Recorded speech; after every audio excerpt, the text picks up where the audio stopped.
Navneet Rana ji. Pharmaceutical education research bill जो यह bill लाया गया है, उसके लिए मैं मंत्री महोदय को दिल से बहुत बहुत धन्यवाद करती हूँ और अभिनंदन भी करती हूँ, और हमारी राज्य मंत्री को भी। इससे तो ये पता लगता है कि पिछले कुछ दिनों से हम सिर्फ मेडिकल के इश्यूज पे 12-12 घंटे भी चर्चा हुई है, क्या करना चाहिए, कैसे होना चाहिए। ये तभी पता लगा कि देश में, हमारे भारत देश में हम मेडिकली और एजुकेशनली बहुत पीछे हैं, और उसको आगे लाने के लिए हमें और क्या क्या नई चीज़ें करनी है। तो हमारे मंत्री महोदय जो हर नया स्टेप, क्योंकि मंत्री बनने के बाद जो भी चीज़ें कर रहे हैं वो अभ्यास पूर्वक कर रहे हैं।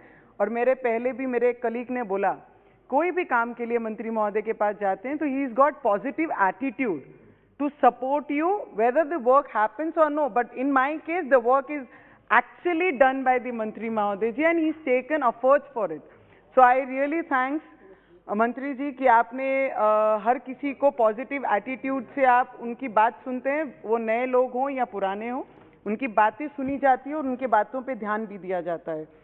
और जिस तरीके से जो 6 नए इंस्टीट्यूट सरकार देश भर में स्थापित कर रही है, उसमें अहमदाबाद, हाजीपुरा, कोलकाता, हैदराबाद, गुवाहाटी और रायबरेली है। मुंबई और पूना जैसे मेट्रो सिटी जो देश में one of the educational institute and research centre हैं, तो उन्हें क्यों छोड़ा गया है? मंत्री महोदय को मैं विनंती करना चाहूँगी, जहाँ से वैक्सीनेशन के लिए सीरम जो पुणे से और मुंबई से इंस्टीट्यूट से जो आई है, उसको ऐसे शहर को भी साथ में लेके आगे उन्हें सपोर्ट करना चाहिए। और ये बिल के बाद बहुत सारे नए इंस्टीट्यूट आएंगे, उससे जो रोजगार के माध्यम जो ये फील्ड में तैयार होंगे, उसके लिए आपका दिल से मैं धन्यवाद करना चाहूँगी। और चाइना में जो मेडिसिन के लिए फैक्ट्रीज खोलने हेतु मैन्युफैक्चरिंग के परमिशन के लिए वन सिंगल विंडो जो काम होता है, वो हमारे देश में बहुत पीछे हैं। हमें चप्पलें घस जाती हैं, तब तक हमें ना जगह उपलब्ध होती है, ना फैक्ट्रीज के लिए हमारी जो फैसिलिटी प्रोवाइड होनी चाहिए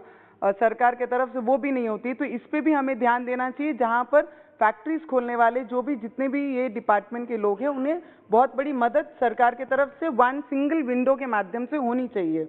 हमारे देश में फार्मेसी कॉलेज में जो रिलेटेड सब्जेक्ट्स की पढ़ाई होती है, वो जो भी पुरानी तरीके की है, उसमें नया तरीका टेक्नोलॉजी को अपग्रेड करना चाहिए, जिससे आने वाले समय में जो भी महामारी, भगवान कभी हमारे देश में ऐसी महामारी ना आए, अगर ऐसी कोई महामारी आती है तो उसे फेस करने के लिए नई टेक्नोलॉजी हमारे पास होनी बहुत जरूरी है।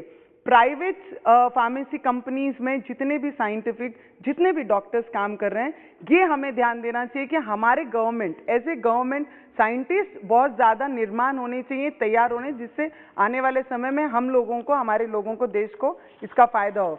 एंड आई हार्टली कंग्रेचुलेट हमारे मंत्रियों को कि ये बिल लाया गया और इसको सपोर्ट करते हैं। Thank you so much. Thank you.